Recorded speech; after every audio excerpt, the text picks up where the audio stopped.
Саламатсыздарбы? Эфирдик берүүлөрдү сайттардан алынган кабарлар менен тааныштырган интернет-ньюс маалымат программасы улантат. Студияда Гүлзада Төрөбекова. Батукаевдин иши боюнча онколог Эмиль Макимбетов камалды. Нарындагы СИЗОдон 2013-жылы апрелде айыккы сооруга чалдыкты деген негизде бошотулуп, ардак менен Чеченстанга узатылган Крим Төбөл. Азиз Батукаевдин иши боюнча тергөө кайра жүрүп жаткан. Крим Төбөлгө оорулуу деген аныктама берилген айып менен белгилүү онколог балдардын онкология жана гематология борборуна эмгектенген. Эмиль Макимбетов камакка алынып, Ички иштер министринин тергөө кызматына өткөрүлүп берилген. Бул тууралуу Ички иштер министринин басма-сөз кызматы кабарлады. Бул окуя парламентте кызуу талкууланып, депутаттык комиссия түзүлгөн. Ушул иш боюнча башкы прокурорго депутат Зарылбек Рысалиев бир топ суроо берип, жарга такаган. Алмазбек Атамбаевди сот расмий ушакчы жалоокор деп тапты. Бишкек шаардык соту Жогорку Кеңештин мурдагы төрагасы Ахматбек Келдибеков, УКМКнын экс-төрагасы Кеңешбек Дүйшөбаевдин арызын канааттандырып, экс-президентке карата доо арызын канааттандырды. Алар экс-президент жалган жала жаап, ушак айтып, кадыр бар кызга шек келтир деп сотко кайрылышкан болчу. Сот доогерлердин пайдасына 600 000 сом өндүрүп алуу чечимен жана Атамбаевдин айткан ушактарын төгүндөсүн деп милдеттендирди.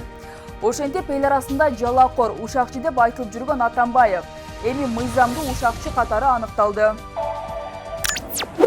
КТРКнын мурдагы жетекчиси Илим Карыпбеков экс-президент Алмазбек Атамбаев бийликте турганда кошоматтыгын классикалык үлгүсүн көрсөттү. Энесин ЭЭПке Кыргызстандын атынан сот кылды. Аны элдин баары билет. Кырсыктап, өлүм менен өмүрдүн ортосуна жатканда Атамбаев абалын сурап жардам кылган. Эми болсо Илим тайнесинин этегине башын катып алып, карыган адамды сасык саясатка аралаштырып, тайнесинин оозу аркылуу Атамбаевди боктоп туруп, бийликтен кызмат үмүт этип отурат. Өзүнүн жеке герб башын кызыкчылыгы үчүн карыган тайнесин колдонуп жаткан адамга эмне деп баа беришти билбейсиң. Же деп адамдык касиетин жеп бүткөн байкуш тура.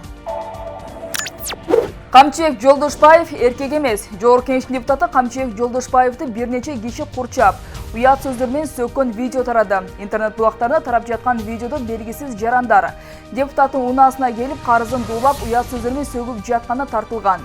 Жолдошбаев жөн эле кишини сөктүрө койчу адам эмес эле. Демек илинчеги бар окшойт. Эч нерсе дей албай мукактанып калды. Бирөөнүн эмгегин жеген жакшы эмес экенин эске алганда, балдарды иштетип алып акчасын бербей койгон Кудайга дагы жакпайт. Кыйкырбаңызчы суранам. Төраганын депутат Карамушкинага кайрылган видеосу.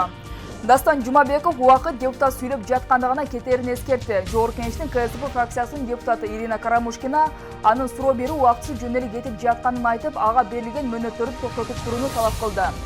Менин убактымды токтоткула. 2 мүнөттө биз суроо берип үлгүрбөй калып жатабыз. Өкмөт эркин жооп берди, деди Карамушкина. Буга Жогорку Кеңештин төрагасы Дастан Жумабеков убакыт депутат сүйлөп жаткандыгына кетерин эскертти. Депутат Карамушкина эптебели анын оозун жабууга аракет болуп жатат деген пикирин айтты. Эми ошол убакыт эле эптебели депутаттын оозун жабууга макул болуп жатпайбы деп үнүн өктөм чыгарды Карамушкина. Буга КСДП депутаты кыйкырбаңызчы суранам деген жооп алды. Есть льготы для этих жителей. Остановите время. Вершители времени там, пожалуйста, остановите время. Мы за 2 минуты не успеваем задать вопрос. Правительство спокойно отвечает, а мы и так, как не знаю. Ирина Юрьевна, время идет, когда вы Да разговариваете. я вижу, что время они вообще согласны, скорее бы заткнуть рот депутатам. Пожалуйста, ответьте. Не кричите, пожалуйста. Спасибо. Мына ушундай кабарлар менен эфирдик берүүлөрдү жыйынтыктайбыз. Эскерте кетсек, жогоруда кеткен маалыматтардын маани маңызына Нур телеканалы жоопту эмес. Студияда Гүлзада Төрөбекова болдум. Кайрадан эфир аркылуу көрүшкөнчө саламатта туруңуздар.